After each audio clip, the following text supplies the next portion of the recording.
When I first heard about this next story, I thought it must be a joke. I mean, here it is Thanksgiving weekend. Nobody in their right mind would protest killing turkeys too humanely. The operative phrase is in their right mind. Allow me to introduce you to conservative columnist Pamela Geller. She's a darling of the right wing. She's a notorious hater of Muslims, and she just wrote a column complaining about Butterball. Here's the background. Butterball, as you may know, is one of the most popular producers of Thanksgiving turkeys in the United States.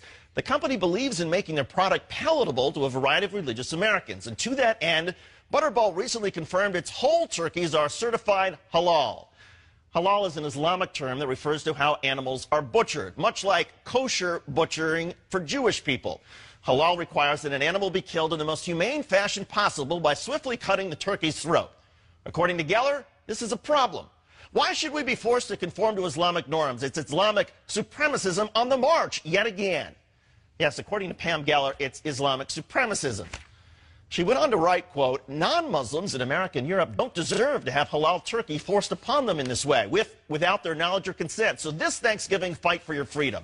Find a non-halal, non-Butterball turkey to celebrate Thanksgiving this Thursday, and write to Butterball and request politely but firmly that they stop selling only halal turkeys and make a non-halal turkey available to Americans who still value our freedoms. Pam, we're talking about turkeys, and allow me to enlighten you and your readers. It's not just how a turkey is killed that is important for halal or kosher certification.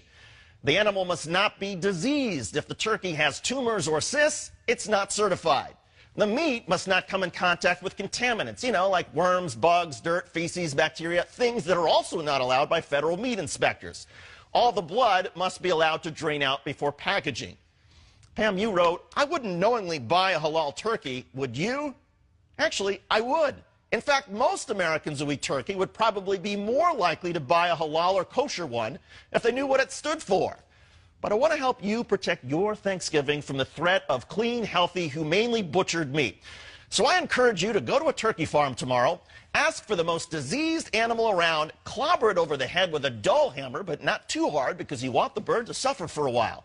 Drag the animal on the ground, smear it in feces, take the bird home, expose it to as much bacteria as possible, then serve it as your Thanksgiving meal.